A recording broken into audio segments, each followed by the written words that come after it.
Well, hello and welcome. Thank you all so much for being here. A lot of people just coming into the room right now.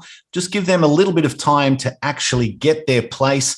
What I would encourage you all to do is make sure that you have a pen and paper with you. We are going to be giving you a lot of detailed information. What I'm going to do first is really speak to one of the smartest minds to understand what's going on politically, what the governments are thinking right now, what they're likely to do next, and how it's going to impact you in particular. Once we've done that, we're going to, and a very special guest to help us do that, right? Someone who's actually been on the inside of politics who can really help you understand what they're thinking and what's likely to happen next. Once we've discovered exactly what's going on, where things are likely to go, then I personally want to go on and show you strategies that can really help you prosper from the current economic times that we find ourselves in. There are a lot of people right now that are feeling hopeless, that are feeling powerless, that are feeling like they're doing the right thing, but they're actually going backwards financially. And a lot of this is to do with the fact that we are operating in a rigged financial system. I want to prove to you how we are operating within a rigged financial system. And Sean, who is it rigged against? Well, it's rigged against the average person. Unless you understand how this financial system works, you will always be on the wrong side of it. So what I want to be able to do is really open your eyes to what's happening first. And then we want to show you ways that you can actually get ahead of that. Obviously, gasoline, filling up your car to go to work each week is becoming more and more expensive. Some people actually spending 30% of their take-home pay to actually put fuel in the car. Did you realize there's strategies that can actually help you make money when fuel goes up? And also, the markets are falling right now. We're at 40-year highs with inflation. The markets have reacted very poorly to that. And obviously the rate rise that we just saw of 0.75 basis points, the biggest rate rise we've seen in 28 years. But again, when the markets are falling, there are opportunities, very simple strategies that can actually help you make money when that happens. And I want to show you how we're able to do that. But before we get to that, I really want to show you a very powerful guest here, very special guest. His name is Gerald Celente, someone that I've actually interviewed before. We interviewed probably about 13, 14 months ago, something like that. And we had over 352,000 views on our YouTube video. So certainly a lot of people were interested in what this expert has to say, and a lot of great feedback as well. The thing I love about Gerald is the fact that he talks about the numbers and he talks about people's actions, right? People lie, numbers don't. We want to be able to look not just at what people hear, not just what people are saying, but what their actions are. So Gerald is an expert in that field, someone who I'm very excited to talk to again, because a lot has changed, obviously, in the last sort of 12 to 14 months. And we want to see where we are now compared to where we were when we spoke to Gerald last. But before we do that, for some people that don't know who Gerald is, I want to really start to give a bit of an introduction to the man himself. Now, he's an American trend forecaster. He is the publisher of the very successful Trends Journal. Now, he is the author, and he really goes through everything with a fine-tooth comb, make sure everything in there is facts, numbers, and accurate. And he's been able to make some pretty incredible predictions about global financial markets and other important events around the world. Like I said before, Gerald is one of those unique individuals who has been behind the curtains, if you like, with politics. He can really give you a very good idea about what they're thinking, what the governments are thinking right now. I had someone I was speaking to the other day, and they were talking about the fact that they couldn't really afford their mortgage and their gasoline, and the cost of living was really impacting them. And I said, isn't the government there to help us? Don't they work for us? Now, I tried not to laugh. But what I want to be able to do is help educate people like that who think that the government is your friend. They're not here to help you. They're not here to rescue you financially. That's not what they're there to do. They're there to control and make sure things run according to plan. So you've got a very unique perspective here with Gerald, someone who can really show you what's going on behind the curtains. Now, someone who has worked as a government specialist, right? A government affairs specialist, should I say, and someone who has actually been the executive assistant to the secretary of the New York State Senate. So someone with a lot of experience, really understands what's going on. That's who you want to hear from, as well as the fact that he's had some amazing, accurate predictions since he started his very successful Trends Forecast Journal back in 1993. So firstly, Gerald, thank you so much for being here again. I appreciate it, my friend.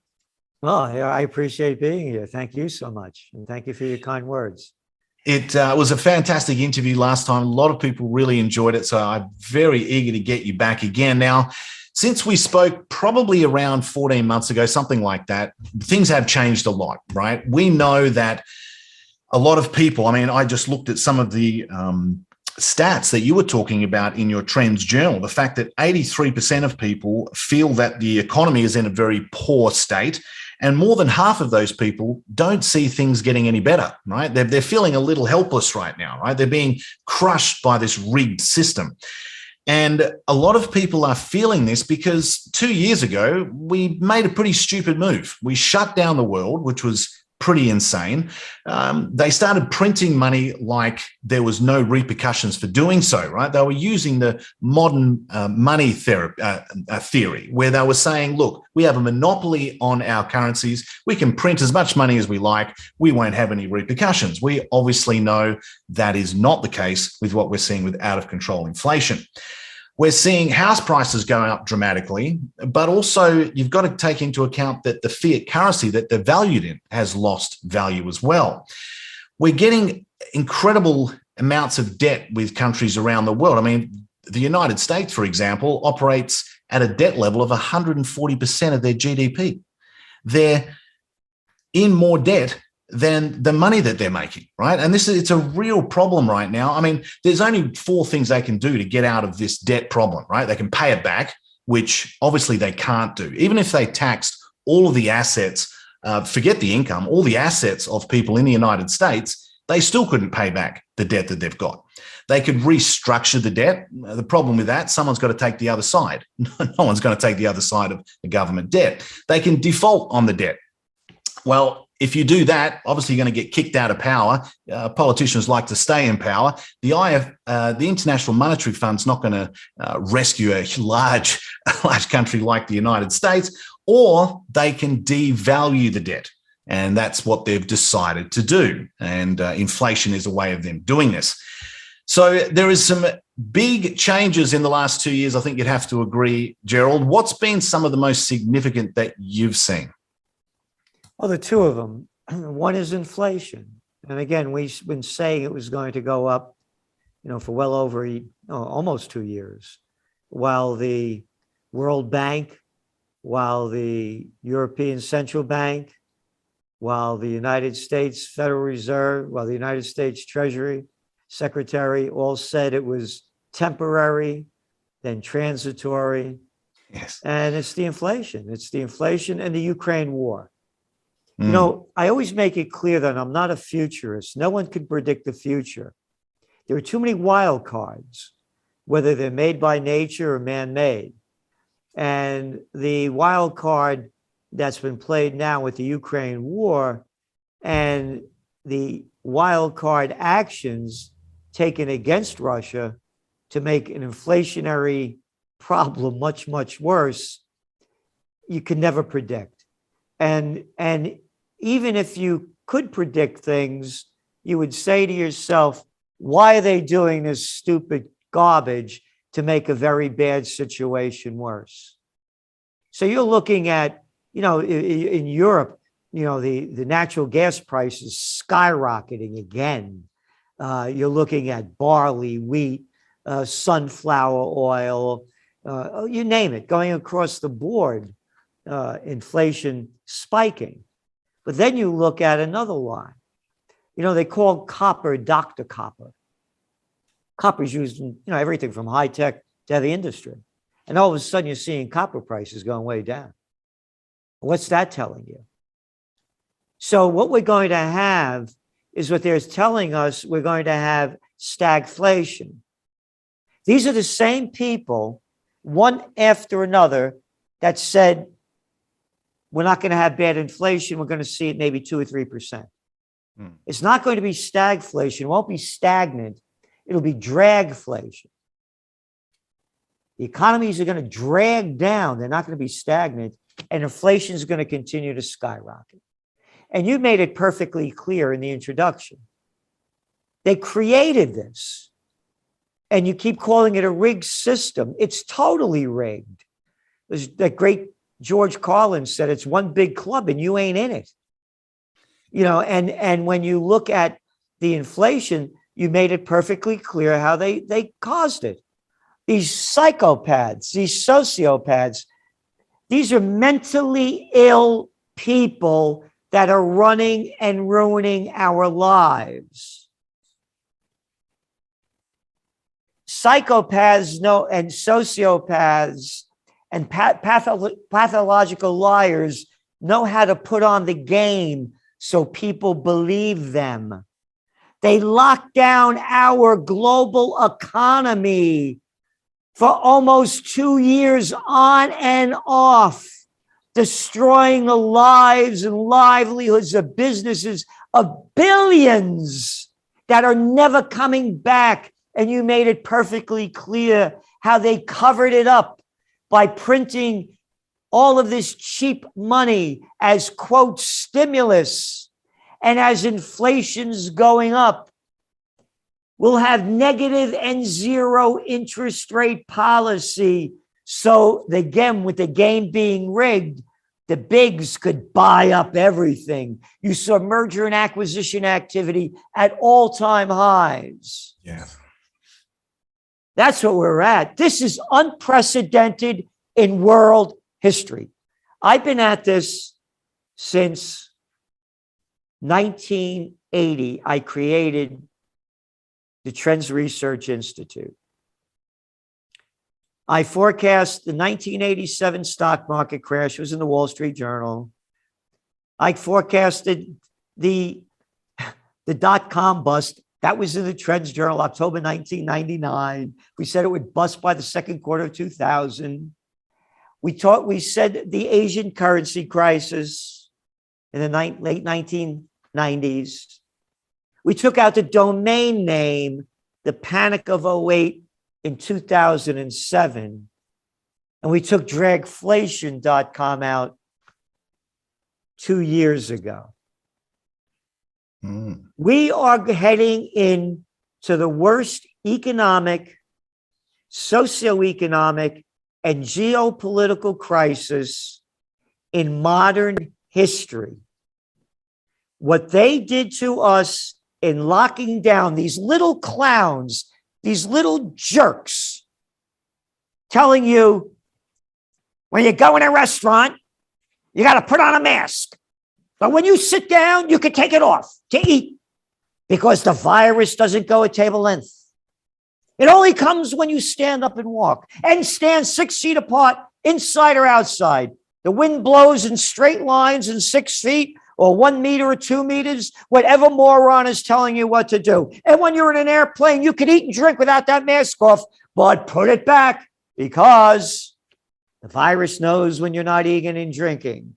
These are the same sick people that when I was a kid had us hiding under a desk in case an atom bomb went off, like that was going to save your life.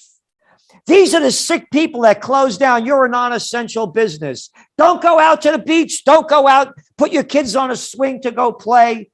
Stay in your house. Even though going outside, according to the data, your chances of catching the virus were less than 1%. They have destroyed lives and livelihoods, sucked the joy out of life that's unprecedented.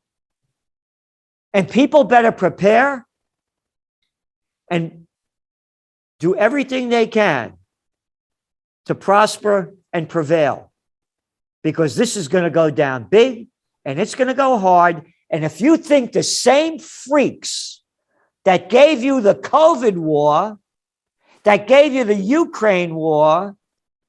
They're now going to give us world war, and they have destroyed the economy. 100%. It's, I mean, this is something that, as you say, is only going to get worse. I mean, the inflation numbers that they tell us, as you well know, are heavily manipulated. I mean, 8.6%, yes, it was the highest figure in the last 40 years. But if you think about just one simple fact, that 33% of the CPI is made up of shelter. And they're telling us that shelter went up in the very last CPI number. It went up 5.5% for the last 12 months. I mean, that makes absolutely no sense when rentals are up approximately 17%. Home prices are up approximately 19%. How on earth could shelter, which comprises 33% of the CPI, be up 5.5%? But they've got some pretty strong reasons to, well, they're lying to us, obviously, right? There's no other way to say it. You can't sugarcoat it. They are lying to us. And there are some strong reasons for them to do that. I mean, really, to look at the real inflation number, you need to times their number, their CPI number, by 2, really, to really get something that's a bit more accurate. What are their reasons for lying to us? Well, obviously, it's a political move. They want to make sure that they're likely to stay in office. It makes them look bad, obviously. That's a no-brainer. But they've obviously got a lot of debt as well, and they don't want to index the true inflation number to, say, Social Security benefits, for example. Right. They're paying $1 trillion a year in Social Security benefits to around 65 million Americans who need that money to survive, right? And, you know, people like war veterans, people on disabilities, age pensions, things like that, if they were to index that to the real inflation rate, obviously they would be in a world of pain, right?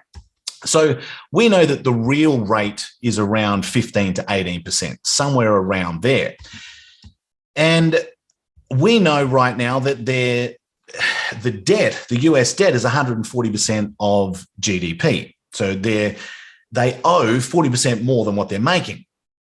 The other reason why they're lying to us about the real inflation rate is because they would have to increase interest rates much more dramatically if they told us the real inflation rate.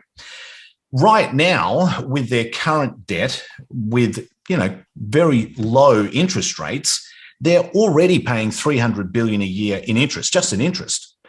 If they were to increase interest rates, every 1% they increase interest rates, the government has to pay an additional $250 billion a year. So I think there's some pretty significant reasons for them to lie to us about that. What's your view on this heavily manipulated inflation number that they keep throwing at us? Well, you summed it up perfectly. And they, for the reasons what you said. Yeah. And again, go to the IMF. When the IMF was the International Mafia or Monetary Fund, excuse me, you know, and they borrow money from them, like a place like Argentina, and their inflation is running at 43%. They say you have to raise your interest rates 1% above inflation. Yes. So now they have a 44.5% interest rate. So if in the United States with a fake number of 8.6%, and again, one of the people I go to is John Williams Shadow Stats. He puts out the real numbers, and as you said, it's about a little more than double the number they're putting out. Again, if you can't afford to buy steak anymore and you're eating chopped meat, well, that didn't go up. The price didn't go up. You're eating chopped meat now. Oh, and by the way, the housing prices, they don't add housing. Rentals they do, but they don't add the 20% increase in housing into the inflation rate. You know, so we'll make up any kind of story we want. So if you go back again and you look at what our interest rate should be, it should be 9.6%. So what is it now? They put it up another 75 basis points. And look at the calamity that hit. Now you have the S&P is down into bear territory, what, about 23, 24%. The NASDAQ's down 34%. The Dow is just barely out of bear territory. It's down 19%. And again, the other thing that people have to understand, and you said it perfectly, it's rigged.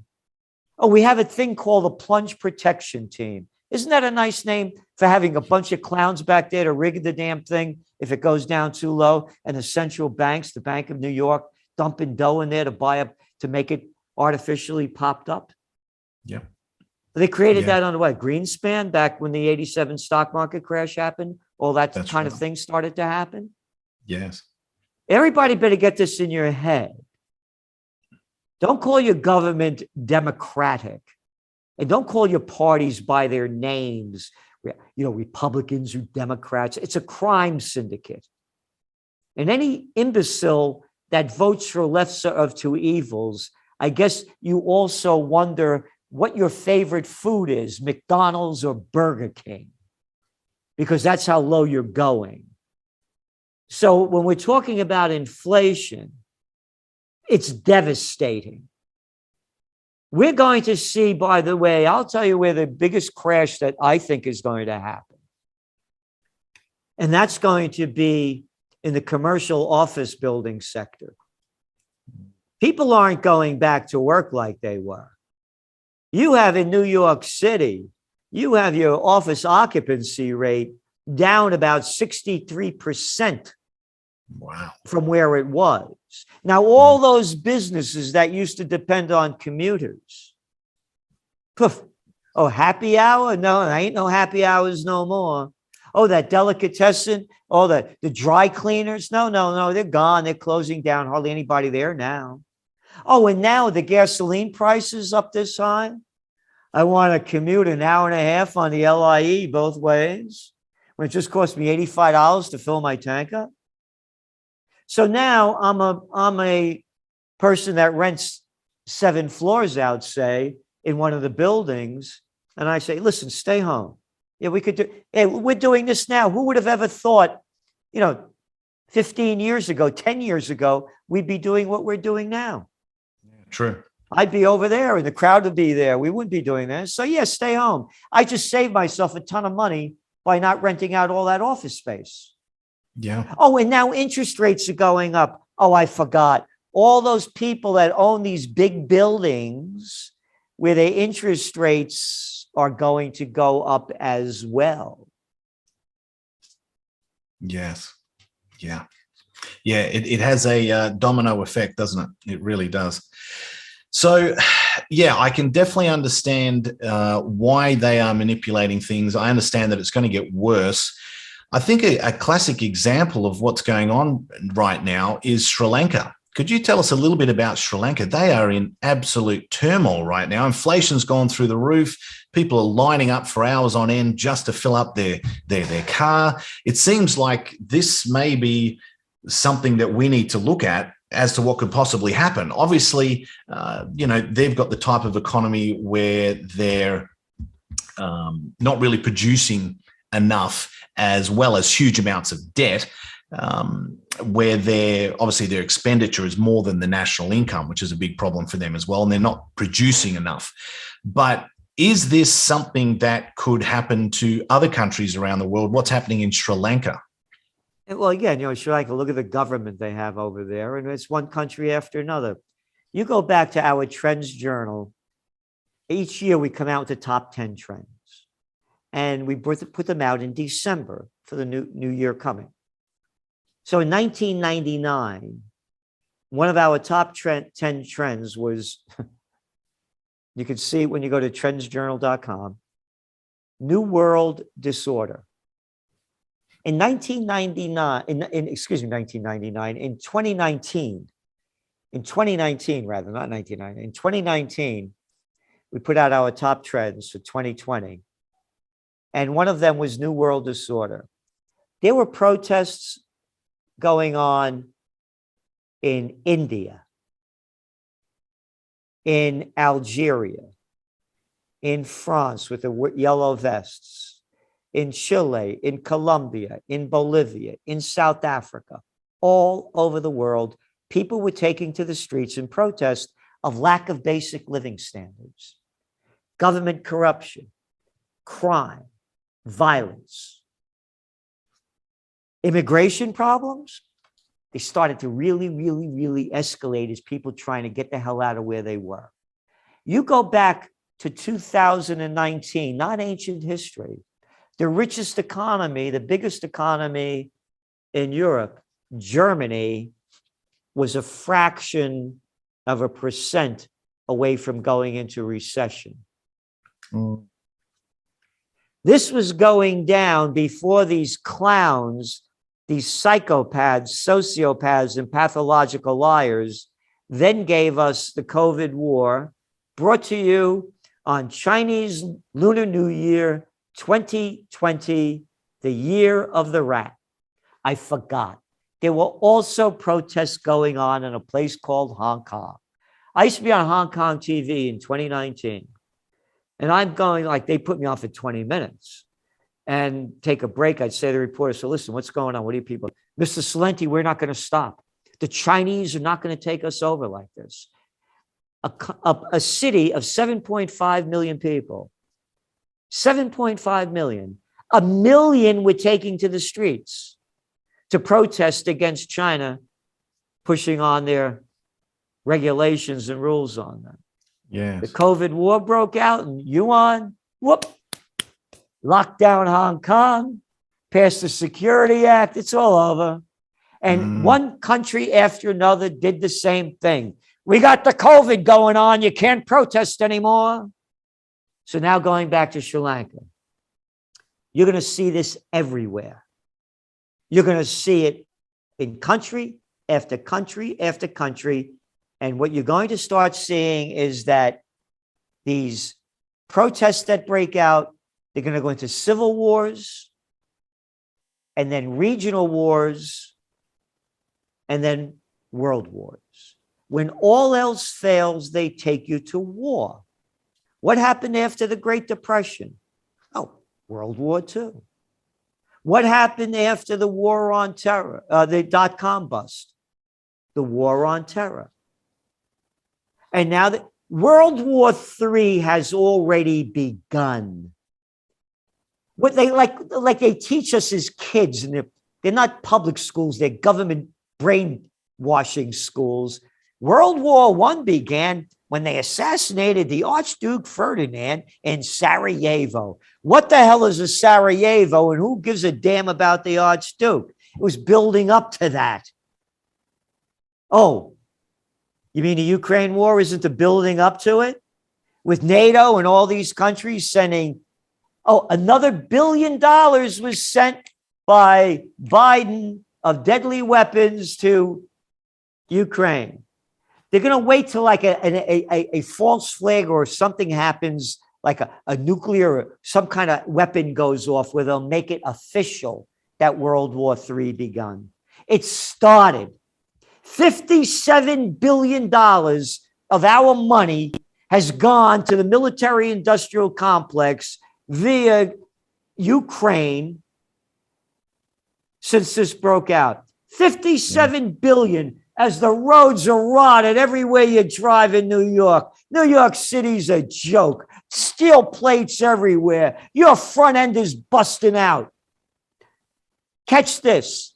The bridges are rotting. Even Biden went down to one in Pennsylvania to do a thing, and the thing collapsed the day before he got there. $27 billion they're sending in the United States to rebuild the rotted bridges. $27 billion. Just sent $57 billion to Ukraine. Oh, I forgot. That's $27 billion over 5 years. Wow. Nothing. What I'm saying is, when you're talking about what's going on in Sri Lanka, I forgot there's a place called Yemen that nobody talks about. The worst humanitarian crisis on earth, according to the United Nations. Hey, you been to Sudan lately? One after another. And now Spain's getting involved with Morocco and Algeria and that fight going on. So no, this thing is going to, when all else fails, they take you to war. Here, a moron, a little boy of nothing, a little clown of a jerk, George W. Bush, a daddy's boy. Again, it's one big club and you ain't in it. Just like the clown they got up there in Canada, Justin Trudeau. Another daddy's boy. Bush's ratings were going in the toilet before 9/11. The NASDAQ was down over 60% before 9/11. Yes. His ratings went up. 88% of the American people supported, we're going to get that guy Osama bin Laden, dead or alive, up there in Afghanistan. Hey, where's Afghanistan, all you Americans? Try to find it on a map. I don't know where it is, but I believe our president. That's my greatest fear. Yes. Wow. I mean, I was about to ask you about that, Russia and Ukraine. Can you help us understand, obviously, the fact they're sending billions of dollars? I heard they've already sent that 40 odd billion, that 57 odd billion that you've just mentioned, but they're also sending $1.5 billion a month. Yep. While you're saying America's infrastructure is crumbling, inflation's out of control, soaring gas prices, why are they sending so much money to Ukraine while their own economy is in such a bad, poor financial state? They're in massive debt. Is it a diversion? What's happening here with Ukraine and Russia? They're mentally ill people. What's your favorite war? I'm the age of Vietnam War, based on a lie that the Gulf of Tonkin incident that never happened. Wrote about it in detail in my book, Trends 2000 in 1996, quoting McNamara, who was the defense secretary at the time, telling his lie. Then, of course, the Iraq wars, brought by both Bushes. Saddam Hussein has weapons of mass destruction and ties to Al-Qaeda, a total lie. These are mentally ill people. Every Democrat, they call themselves progressive and liberals. This little clown, Bernie Sanders, shoots off his mouth all the time about what a peace candidate is. Every one of them voted for $40 billion to go to Ukraine. Morons and imbeciles call it campaign contributions. They're bribes and payoffs. And the military-industrial complex, and you don't have to believe me, there was a man by the name of Dwight D. Eisenhower, two-term Republican president, five-star general, supreme commander of the Allied forces in World War II. And you could Google up his farewell address on YouTube, January 17th, 1961, 3 days before he's leaving office, warning the American people that the military-industrial complex is robbing the nation of the genius of the scientists, the sweat of the laborers, and the future of the children. After they assassinated Kennedy, 8 months later, Lyndon Johnson took us to the Vietnam War. There was a thing called the Cuban Missile Crisis. Okay, we'll pull our missiles out of Turkey. You take them out of Cuba. We'll call it a day. Now we don't want to do the invade Cuba as they want us to, or drop a nuclear bomb.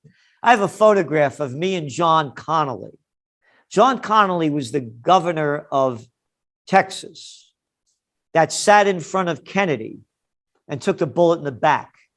I have a photo of me, him, and his wife in front of the book depository where Kennedy was allegedly shot. And he told the story of what happened that day. And I'm not going to go through the whole story now.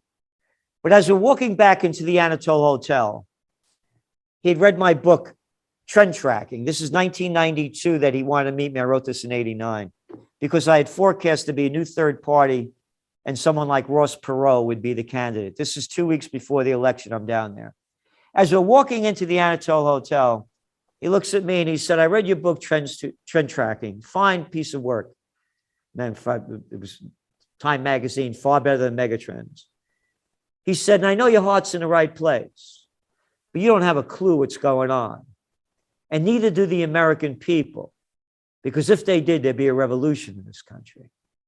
Oh, not only was he the Democratic governor of Texas, He was also the Treasury Secretary under Nixon, who took us off the gold standard. So going back, it's the military-industrial complex. Who is the guy playing the role of the head of the Department of Defense in the United States? Lloyd Austin. Oh, former general. They got a military guy. Oh, yeah. And also on the board of directors of Raytheon, the second largest defense contractor in America. Oh, and Raytheon just moved their offices right outside of Washington, along with Boeing and other defense contractors, all moving right into Washington. World War III has begun if the people don't stop it. Wow.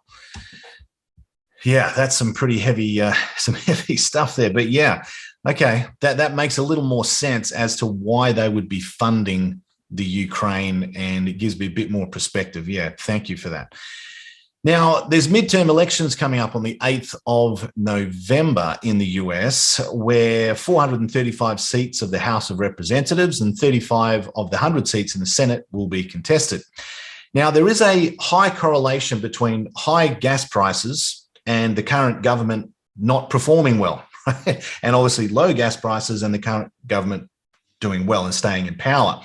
Obviously, if they went in right now, they would be in a lot of trouble. It'd be a landslide defeat or victory, depending on which side you're looking at. So right now, with the current state of the economy and this midterm election, again, being an Australian, I'm not 100% up with US politics, but are they going to do something here?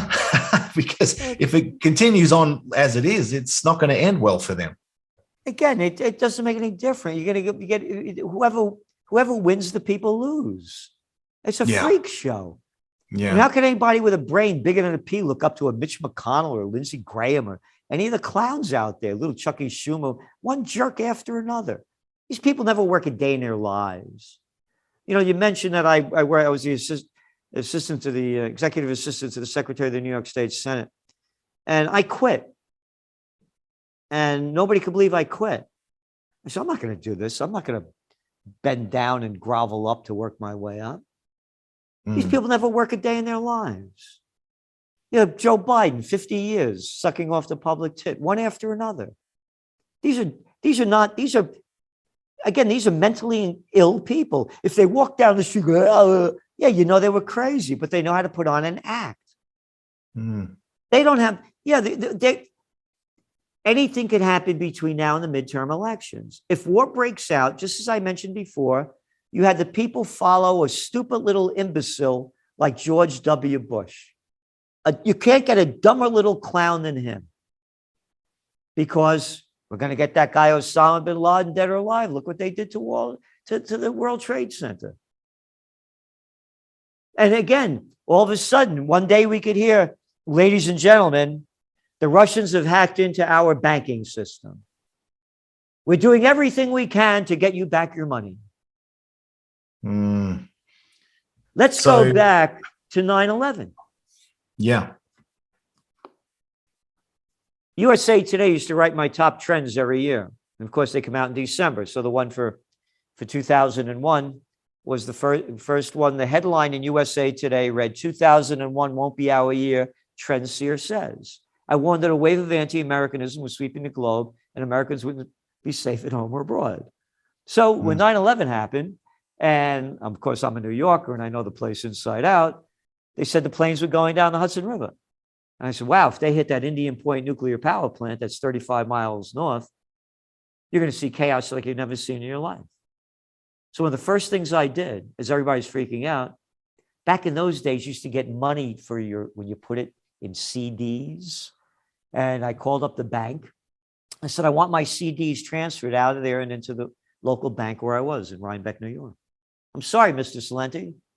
CDs are traded on Wall Street, and Wall Street is closed. You can't get your money. That's what I'm warning the people about. Where would your money be if you don't have it? Oh, you're going to trust it with the banksters? Again, I was the keynote speaker at VMI, Virginia Military Institute, in 2000, just before 9/11, because of my book, Trends 2000, asking me about new millennium warfare. Generals are always fighting the last war. That's why they brought me in there. These aren't the brightest cats. They got their attitudes, but when it comes to brain power, take it easy. You haven't won a war since World War II. So one of the things I talked about back then, and this is the beginning of the whole internet age, people forget that the thing only began like around 1992. It started to grow. And I talked about cyber warfare and all the other things that they would do to bring down economies. And that's what people better prepare for now. All things are connected. We have a globalnomic system of forecasting trends. That's why I'm bringing all these other pieces together. So when I talk about war, talk about the economy, it's all connected. Or as Chief Seattle allegedly said, all things are connected like the blood which unites us all.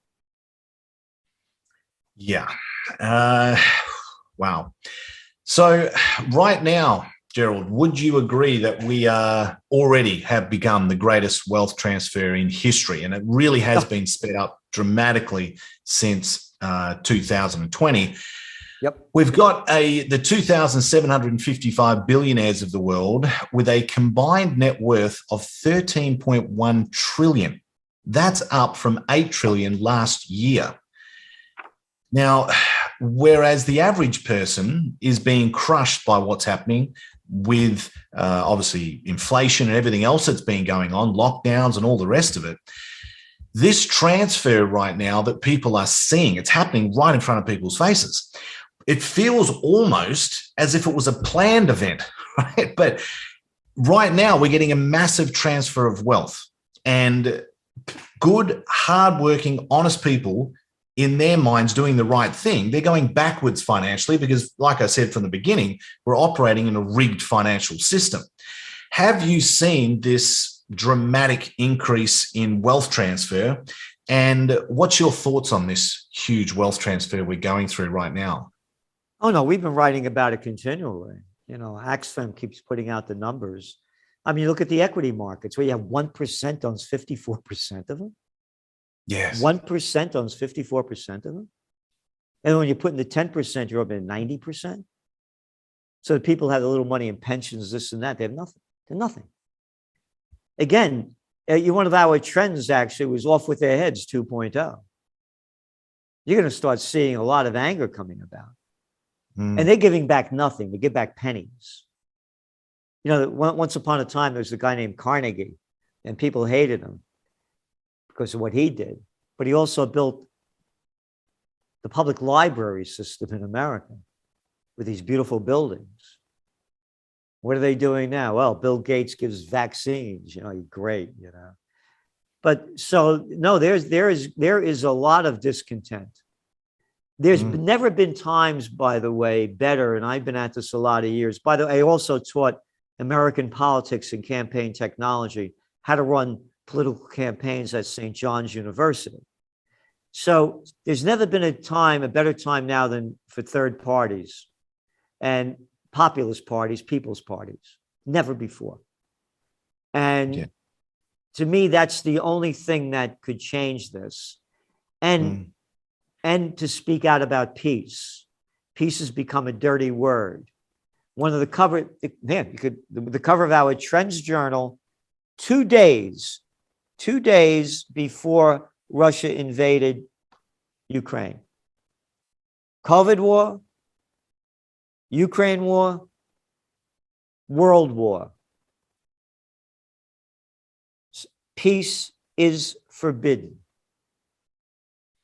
No one was talking about peace. Again, we have mentally ill people. How many more wars do we need? You like it's one war after, and again, nobody talks about the Yemen war. Launched Libya. Isn't Libya a wonderful place now? Oh, it was the richest country In Africa, people had more benefits and rights there than most of the world under Gaddafi. Gaddafi has to go. Oh, those are the words of Barack Obama. Gaddafi has to go. The Nobel Peace Prize winner? Oh, Assad has to go. You mean the guy in Syria running the, oh, that came out of, look at these countries. Look at the destruction. And now you got the Ukraine and the immigrants. And I'm telling you, it's insanity in front of our eyes.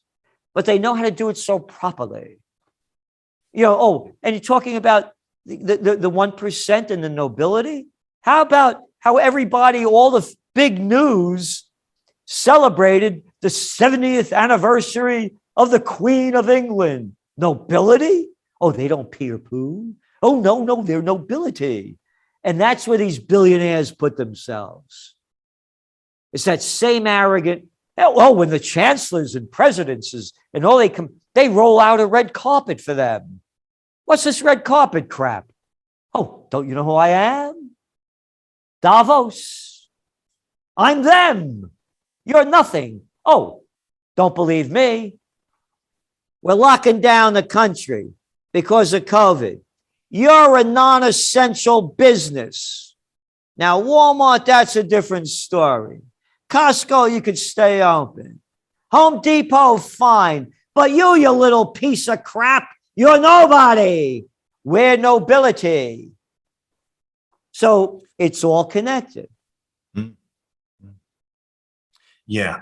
What is it? Over 100,000 small businesses in the US have been permanently closed down. It does seem as if the small business has been crushed and the bigger companies have thrived. Would you agree with that? Yep. But now to show the devastation, hey, how about those Walmart stocks? How about the one after another? They're all going down to 52-week lows. Now even they're hurting. True. It's greed. Greed only gets you so far. So now with inflation going up, and again, the inflation numbers aren't real, but even if you put the fake ones in, you know, retail sales were down in the United States, 0.3%, but we don't put inflation in there. Now, wait a minute. Inflation was up 8.6%. So your retail sales, if you put inflation in there, were way down, probably about at least 8%. So you're spending more to buy less. And that's why you're seeing your stocks in the Home Depots, the Walmarts, the JP Morgan Chases, the bigs are going down too. But again, they will do everything and anything they can to keep getting cheap money and put more people out of business and rig the markets. That's the other thing. The thing is rigged. You said it right from the beginning. It's rigged. Again, a plunge protection team. Oh, and you're talking about debt to GDP ratios? How about that place called China? What's their debt to GDP ratio? Was it over 300? How about Japan? Oh, they still have low interest rates? The yen diving? Hit down to 2002 level against the United States? Yep. Oh, what's their debt to GDP ratio? Oh, about 246. Oh, in Italy? Oh, yeah. And now interest rates are going to go up? And things are going to go down? And now your debt payments are going to go higher? I'm telling you, again, when all else fails, they take you to war. Look, every one of them, again, the facts are there. The facts are there. Every one of these banksters called it wrong. Here's a quote from Wednesday, June 15th. All international institutions, all forecasters of repute have actually made the same mistake, undermining the crisis of inflation. Christine Lagarde said last week the head of the European Central Bank that threw out their BS along with the United States that when inflation hit 2%, they would raise rates. And then she has the nerve, the gall to say all forecasters of repute. How about all forecasters of ill repute? We're trend forecasters. We called it, but we're not a member of your little club. Again, it's one big club and you ain't in it. And again, here's the Trends Journal. It used to be an 8-page magazine, 1999. .com this. We said the hottest IPOs and newly emerging IPO wannabes will have begun the descent of their overvalued heights by the second quarter of 2000. It busted in March of 2000. So that's the whole thing. The people aren't getting the facts about anything. They lie about what's going on in the wars. They lie about what's going on in the economy. And they have the arrogance. Yeah.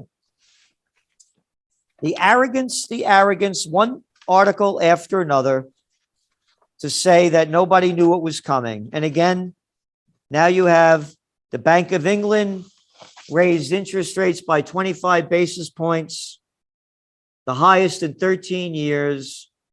And what's their rate now? 1.25%. What's their inflation? 11% estimated for the year.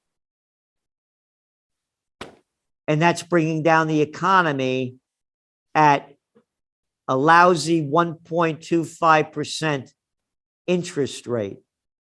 The higher the rates go, the deeper the economies fall. And the deeper the equity markets will crash. Absolutely.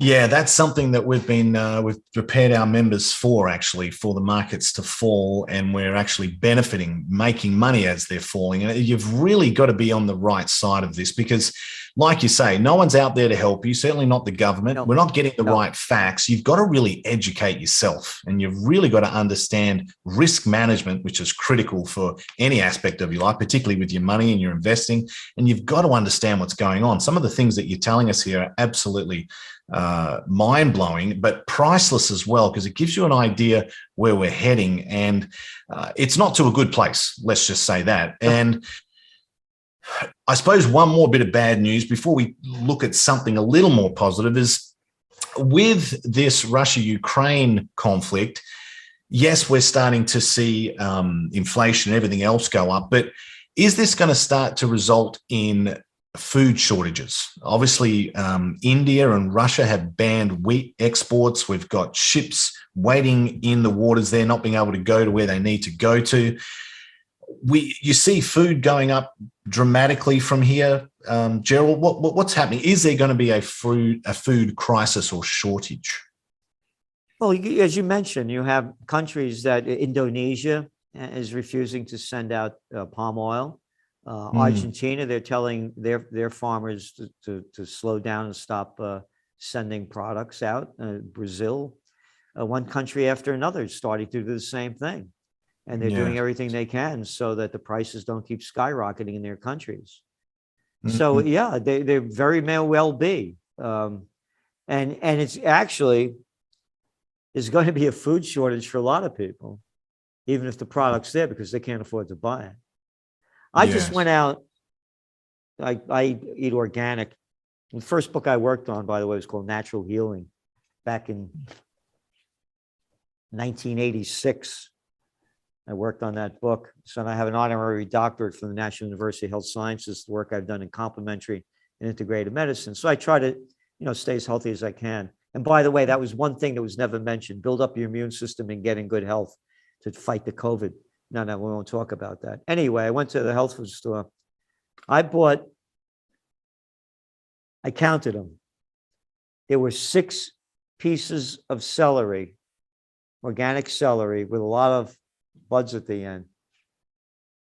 $3.79. Yeah. Now, people aren't going to be able to afford it. No. And as you also mentioned, they're going to keep artificially putting money into the system so that they keep the people quiet. And that too is going to drive up inflation, drive up the debt levels, and they're going to make a bad situation worse. Will there be a food shortage? Yes and no, in the sense that you better change what you're eating and go in a different direction. For every country, one of the things that I've always professed, and China was doing it before they got back into this crazy lockdown that they're doing, is a self-sustaining economy. Many countries have all the human and natural resources they need. You have a supply chain disruption. You didn't have one before Clinton invented NAFTA and brought China into the World Trade Organization. We have all the human and natural resources we need to be a self-sustaining economy. And it's the same, by the way, with Russia.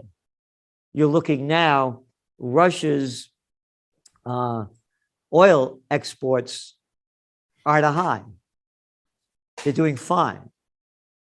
They have all the human and natural resources they need to be a self-sustaining economy. It's a huge country. They have loads of minerals and, so what did they prevent them from getting? They forced all these companies out like Starbucks and McDonald's. So I said they should have forced McDonald's to stay there so the people would have been too fat to fight like they happen in America. And again, going back to the COVID, 61% of all people between the ages of 1 to 17 that were hospitalized for COVID were obese. 2.4% of the 94% of the people that died of COVID had 2.6 pre-existing comorbidities, obesity, type 2 diabetics, and respiratory ailments, number one. So going back to putting it all together, self-sustaining economies. And as you're building your portfolio and building your life and talking about food shortages, as you becoming as self-sustaining as you can. Yes. I have a garden over there. I worked very hard. We put out that magazine. Well, this week's 171 pages, no ads. I have over 50 tomato plants. I have pepper plants. And one of my gardens out here. I love doing that. I love being as self-sustaining as I possibly can. And every person in every country should do the same thing. They have a supply. I got to buy Vietnam War I talked about before, where we were taught to hate the Vietnamese. America, Vietnam is our biggest supplier of food, of clothing and shoes. Used to make them over here. And the same with Australia. You're a big enough country. You have all the human and natural resources you need to be self-sustaining. Many countries do.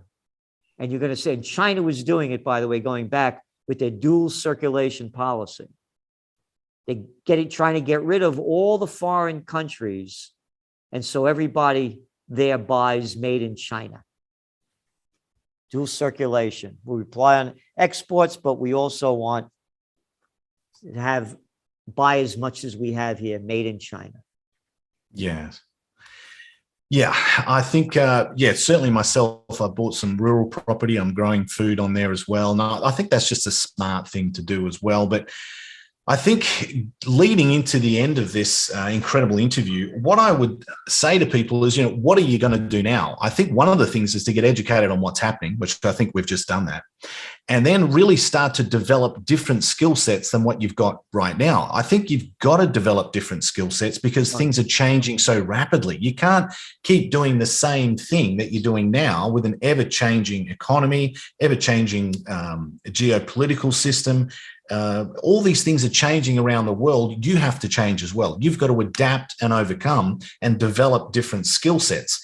Now, some of the areas that I believe that are very important is the ability to make money when things are moving up, and extremely important to make money when things are going down. You have to be able to do it in both ways. And it's really critical that you've got that skill set. But beyond that, and the last time we spoke, Gerald, you spoke about the fact that you liked residential real estate. That was a great call, right, from when we spoke last. You didn't like commercial real estate, which you still don't like, and I agree with that as well. And gold and some Bitcoin as well. These are things that are sort of outside of the system. They can serve as a store of value. And I think some of those, developing new skill sets, making money irrespective of what's going on in the economy is critical, I believe. But then having some of your money in things that will actually hold value. What do you think about that, Gerald? Absolutely. I mean, gold, again, I don't give financial advice. And one thing you said, though, about you increasing your skills. Every day, I read from all over the world. I underline all the salient points of the stories, and they go to our writers. Everybody go beyond. The mainstream is a dead stream. Get out of it. Read it, understand it. Don't waste a second of your time tuning on onto the TV or any of that. It's a waste of time. 25 minutes of a so-called news broadcast is equivalent to reading a quarter of a page of a front page of a newspaper. That's how many words they speak. So broaden your scope. The other thing, very important, before I forget, watch what's going on in the Middle East. Remember what I said, when all else fails, they take you to war. The guy running, the prime minister of Israel right now, is on the cusp of losing his prime ministership. He doesn't have a majority. They're ramping up yesterday, the United States announced new sanctions against Iran. We have all the details in the magazine. They're building up tensions against Iran. If military conflict breaks out in the Middle East, you're going to see oil prices skyrocket to above $150 a barrel. That'll crash the economies and equities like that. So what I'm saying is, read globally. You can do it now. Read the Iranian, the Fars news agency. Read the Syrian, Sana. Read the Israeli, Jerusalem Post, Times of Israel, Haaretz. Read. I read the News Daily out of Australia. Read what's get a broad perspective. So going back, I call it GC's 3Gs, guns, gold, and a getaway plan. But gold to me is, I started buying gold in, my first buy was $185 an ounce back in the late 1970s. I buy it and I put it away. Buy it, put it away. Buy it, put it away. Buy it, put it away. And of course, when I had to do when I needed it, I'd buy the ETFs because I get a tax for tax reasons. But, life has its ups and downs. And of course, I've had mine. And when I needed money, I'd say to friends, listen, I need $25,000. Yeah, I'll give you $25,000 worth of gold. I'll give you a 2-year deal. Here's the gold. If it's less than that in 2 years and I can't pay it back, I'll give you the difference. And if it's more than that and I can't pay it back, you keep it. Okay, here's the $25,000. What I'm saying is, you buy it, you keep it, put it away, so you become a guy my age, and you've been buying it since 1977. And now the prices, as we're speaking, are about $1,850. You got a good chest there, and you don't have to. To me, gold and then silver and then Bitcoin. Gold, silver are the two, to me, top safe haven assets. Even when interest rates go up, yeah, gold might go down for a while, but as these economies crash, interest rates at that level aren't going to mean a damn thing. Because as as these currencies weaken, it's going to cost you more and more to buy it. So you better buy it when you could afford it. By the way, in today's news, talking about what's going on and what's going down, the Swiss franc soared against the dollar and euro on Thursday after the Swiss National Bank delivered a surprise interest rate hike. You know how much they hiked it to? The first rate hike in 15 years, increasing its policy rate, hang on, minus 0.25%. Nothing.